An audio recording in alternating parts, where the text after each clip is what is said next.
The Kythera had been the galaxy's gardeners for 3 millennia. Their delicate, crystalline forms moved through space with purpose, nurturing dying worlds and coaxing life from barren rock.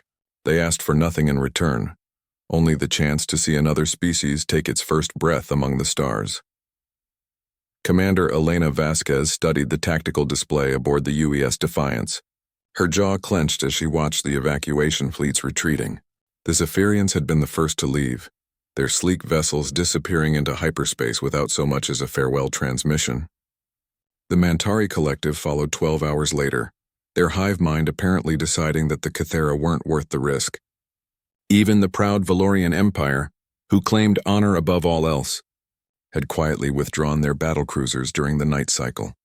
"Status report," Elena commanded, her voice cutting through the bridge's tense atmosphere. Lieutenant Chen looked up from his console, his young face grim. "The Hegemony fleet is holding position at the outer system.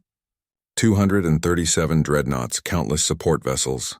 They're jamming all communications to the surface." Elena nodded grimly. The Hegemony had given their ultimatum 3 standard days ago: surrender the Kythera homeworld for integration into their empire, or watch it burn.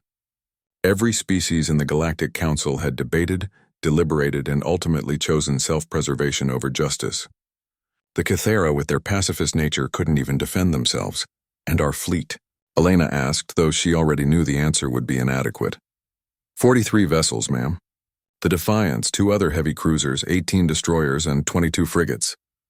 Chief Petty Officer Martinez's weathered hands never stopped working at his station. Against their numbers, we're looking at roughly 5-to-1 odds. Maybe 6-to-1. A chuckle echoed from the communication station. Ensign Park, barely 22 and fresh from the academy, was grinning despite the circumstances. "Those are pretty good odds for us, aren't they, Commander?" Elena couldn't help but smile. Humanity had joined the galactic community only 80 years ago, and they'd quickly earned a reputation. While other species calculated acceptable losses and strategic withdrawals, humans had an annoying habit of showing up where they weren't supposed to be, doing things they weren't supposed to do and somehow making it work. "Sir," Lieutenant Chen interrupted, "we're receiving a transmission from the surface. It's Elder Zixithara." The main screen shimmered, revealing the ethereal form of the Kythera's spiritual leader. Zixithara's crystalline body pulsed with soft, melancholic colors as she spoke in their species' musical language. The universal translator converted her words into standard Terran. "Commander Vasquez, your presence honors us, but we cannot ask you to sacrifice your people for ours. Please take your ships and go. We have lived full lives, and our songs will echo in the cosmos long after our light fades." Elena stepped forward, her reflection caught in the alien's multifaceted surface. "With respect, Elder, we didn't ask for permission to be here, and we're not asking for it now. Your species confuses us, human. Logic dictates retreat. Wisdom suggests survival, yet you remain." "Yeah, well," Elena said, settling into her command chair. "We've never been particularly logical. Martinez, open a channel to all ships. Let the Hegemony hear this too." The comm officer's fingers danced across his console. "Channel open, ma'am. Broadcasting on all frequencies." Elena took a deep breath. She thought of her daughter back on Earth, of the Kythera who had helped terraform Mars with their incredible biotechnology, of the countless worlds that bloomed because these gentle beings had cared enough to make them grow. "This is Commander Elena Vasquez of the United Earth Space Force. 3 days ago, the Galactic Council chose politics over principle. Every member species has withdrawn, leaving our allies to face extinction alone." Her voice carried across space, reaching both the human fleet and the waiting Hegemony armada. But humanity didn't join this galactic community to play political games or calculate acceptable losses. "We joined to stand with those who can't stand for themselves."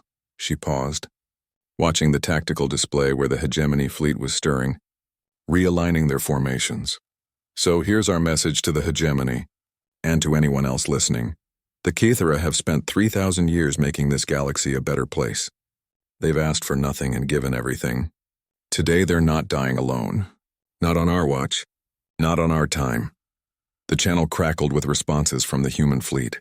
Captain Morrison of the Indomitable. "Weapons hot and ready. Commander." Commander Singh from the destroyer group. "All ships report ready for combat operations." Even the smallest frigate crews chimed in with affirmative responses.